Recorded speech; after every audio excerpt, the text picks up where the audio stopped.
โลกทุ่งมอบไปยังยืนหน่วยผักปลอดใส่เข้มแข็งหนักแน่นและประดับเดือนการละนึก70 ปีให้หน่วยผักสหพันธ์แม่หญิงแขวงพงศาลีพิธีได้จัดขึ้นในตอนเช้าของวันที่11พฤศจิกายน2025นี้ที่ห้องประชุมชั้น3สำนักงานปกครองแขวงโดยการเป็นประธานของสหายธนูคำพิจวงศ์กรรมการประจำพรรคแขวงมีสหายนางจันทร์สมรสุดิบันรองเลขาหน่วยผักของประธานสหพันธ์แม่หญิงแขวงพงศาลีมีผู้ต่างหน้าจากคณะจัดตั้งแขวงกวดกาแขวงคณะโฆษณาโหมแขวงตลอดหอดสมาชิกพรรคภายในหน่วยพรรคเข้าร่วมในพิธีคณะจัดตั้งพิธีได้เสนอกล่าวจุดประสงค์พร้อมกันนี้สหายนางจันทร์สมรสุริบันรองเลขาหน่วยพรรคได้ขึ้นผ่านบทสรุปการก่อสร้างหน่วยพรรคปลอดภัยเข้มแข็งและนักแน่นประจำปี2024ซึ่งสหายได้ยกให้เห็นบรรดาผลงานหลายด้านจุดดีจุดอ่อนบางบทเรียนที่ถอดถอนได้และทิศทางแผนการปี2025ซึ่งบางตอนสหายได้รายงานให้รู้ว่าสหพันธ์แม่หญิงแขวงมีจำนวนพนักงานรัฐกรทั้งหมด20สหายสาย1สหายมี3องค์การจัดตั้งมหาชนขึ้นกับหน่วยพรรคนำพาคือองค์การจัดตั้งสาวหนุ่มองค์การจัดตั้งกรรมบาลและองค์การจัดตั้งสหพันธ์แม่หญิงและนี่มีสมาชิกสาวหนุ่ม6สหายสมาชิกกรรมบาล20สหายสาย1สหายและสมาชิกแม่หญิง19สหาย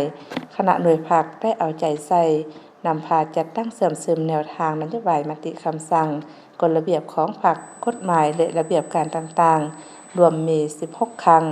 เข้าร่วมทั้งหมด299สหายหญิง286สหาย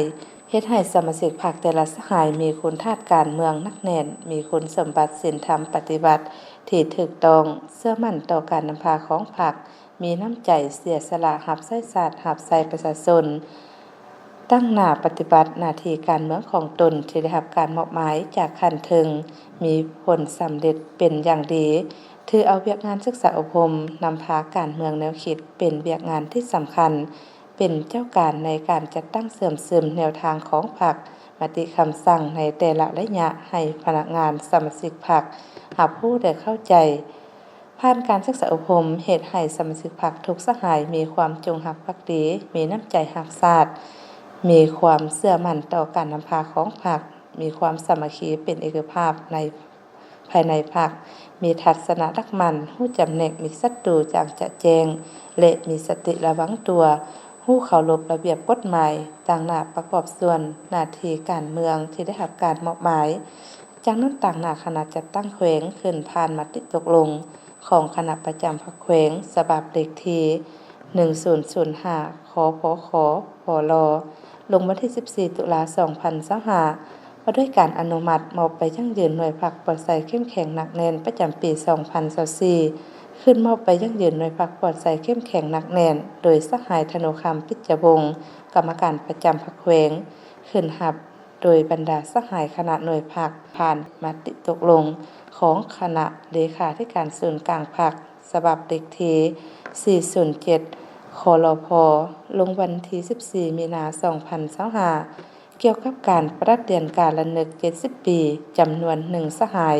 ผ่านข้อตกลงของทานเจ้าแขวงฉบับเลขที่01บาทด้วยการย่องยอสรรเสริญให้บุคคลที่มีผลงานดีเด่นประจำปี2024รวมมี19สหายสาย1สหายประดับเดือนและมอบไปย่องยอโดยสหายธนูคำพิจวงศ์กรรมการประจำพรรคแขวงและขึ้นรับโดยแม่นบรรดาสหายสมาชิกพรรคผู้ที่มีผลงานดีเด่นตามลำดับ